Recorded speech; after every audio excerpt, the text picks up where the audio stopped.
होके ना मायूस यू शाम की तरह ढलते रहिए। होके ना मायूस यू शाम की तरह ढलते रहिए। जिंदगी एक भोर है, जिंदगी एक भोर है, सूरज की तरह निकलते रहिए। चलोगे एक पाँव पे, ठहरोगे एक पाँव पे तो थक जाओगे। धीरे धीरे ही सही मगर सत्य की राह पे चलते रहिए। धन्यवाद। मैं सक्सेस जॉन वरियर के इस यूट्यूब चैनल में आप सबका हार्दिक अभिनंदन और स्वागत करता हूं। और 14 नवंबर को पूरे भारतवर्ष में बाल दिवस मनाया जाता है। तो आज हम देखेंगे कि आखिर बाल दिवस मनाने का क्या उद्देश्य है। सबसे पहले देखते हैं बाल दिवस के बारे में कुछ इतिहास को।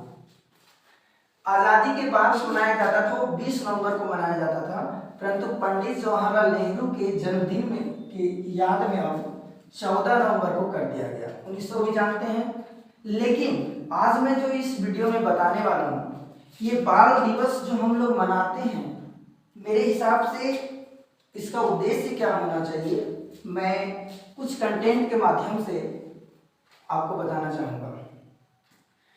उसके लिए सबसे पहले हमें बाल श्रम अधिनियम को समझना होगा। बाल श्रम अधिनियम 1986 ये क्या कहता है, ये अधिनियम लागू हुआ था 23 दिसंबर 1986 को। ये समवर्ती सूची का विषय है। जैसा कि आप जानते हैं, हमारे इंडियन कॉन्स्टिट्यूशन में 7वीं अनुसूची को 3 भागों में बांटा गया है, संघ सूची, राज्य सूची और समवर्ती सूची। तो ये जो विषय है वो समवर्ती सूची का विषय है। लेकिन अब यहाँ ध्यान देंगे कि 2016 में इसे कुछ संशोधन किया गया। अब थोड़ा सा संशोधन क्या हुआ कि जहाँ पे बाल श्रम है, बाल जो वर्ड है, 1 सितंबर 2016 को ये लागू हुआ था। और ये इसमें संशोधन ये हुआ केवल कि बालक के शब्द के स्थान पर क्या कर दिया गया, किशोर, ये संशोधन हुआ। और ये अधिनियम 1986 में गुरुपद समिति की सिफारिश पे लागू हुआ था। देख सकते हैं, संसद द्वारा आर्टिकल 24 के आधार पर यह मानते हुए अधिनियम को पारित किया गया। आप जानते हैं आर्टिकल 24 क्या है। आर्टिकल 24 बाल श्रम निषेध।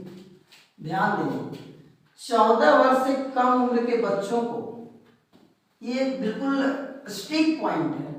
हम सभी गार्जियन और बच्चों को भी ये बताना चाहूँगा, युवा पीढ़ी को बताना चाहूँगा कि ये पॉलिटिकल में मौलिक अधिकार का जो ये भाग 3 में है और उसका जो 24 नंबर आर्टिकल है, उसको आप सबको पढ़ने की ज़रूरत है और ध्यान देने की ज़रूरत है।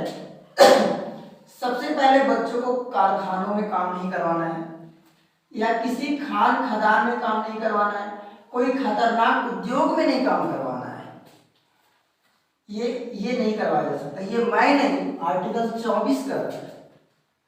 तो उसके पीछे क्या हमें दंड भुगतना पड़ सकता है अगर हम लीगल रूप से पकड़े गए तो आगे मैं उसका प्रावधान बताने वाला हूँ।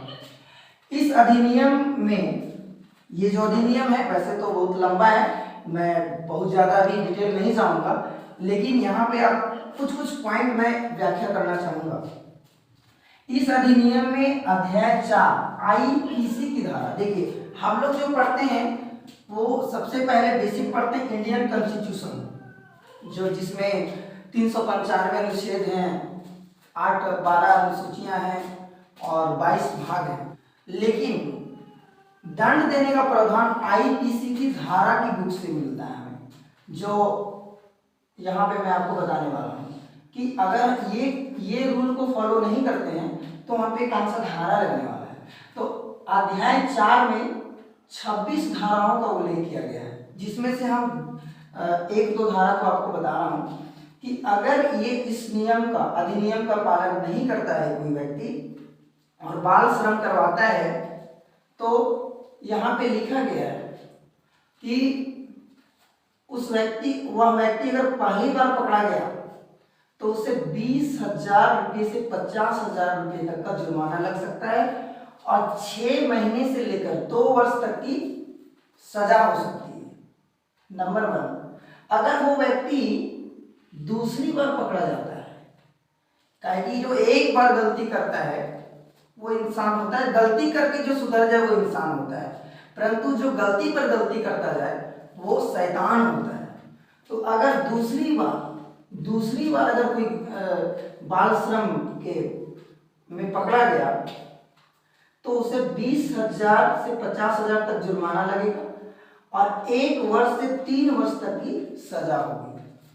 अब देखिए, घबराने की बात नहीं है। अब आप कहेंगे कि बच्चों को काम नहीं करवाएं, उसके पीछे देखिए धारा 3, आपको धारा 3 देखना है।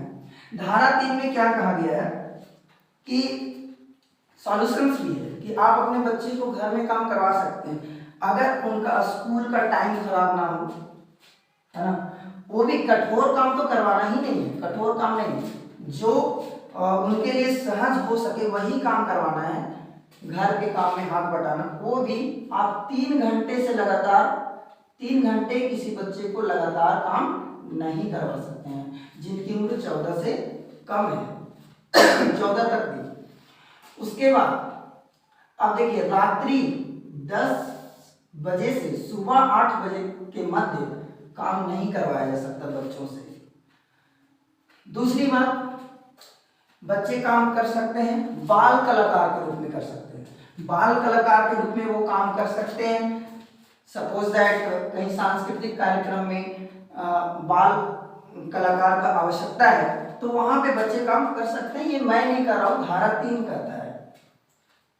तो ये था आपका बच्चों, ये बाल दिवस के अवसर पर, मतलब बच्चों बाल श्रम को कैसे रोका जाए, मैंने इस वीडियो से बताने का प्रयास किया है।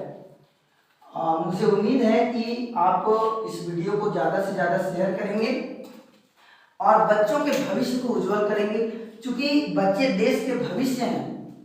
आप सभी जानते हैं कि जो एज का कैटेगराइज किया गया है 0 से 14, 15 से 59 और 60 प्लस, हमारे देश के भविष्य इस पे टिके हैं, क्योंकि ये आश्रित, इस आयु के लोग आश्रित हैं। इसमें अधिकतर बच्चे आ रहे हैं, लेकिन 15 से 59 पर हमारा देश का जीडीपी, अर्थव्यवस्था, हर चीज इस पे टिका है, क्योंकि इसमें युवा पीढ़ी आ रहे हैं, निरंतर काम, ये कार्यशील पीढ़ी है, इन पे टिका हुआ है। तो अगर ये सही रहेंगे, ये अच्छी सी शिक्षा ग्रहण करेंगे तो मेरा ये ठीक होगा, तभी हमारा देश का विकास होगा। अतः सबसे पहले जरूरी है बाल श्रम को रोकना और बच्चे का सर्वांगीण विकास होना काफी आवश्यक है। मैं इतना ही कहकर अपनी वाणी को विराम दूंगा और मैं ये कहना चाहूंगा कि ये राह नहीं है फूलों की, कांटे भी इसमें मिलते हैं और लेकर के दर्द जवानी का हिम्मत वाले चलते हैं। जय हिंद, जय भारत।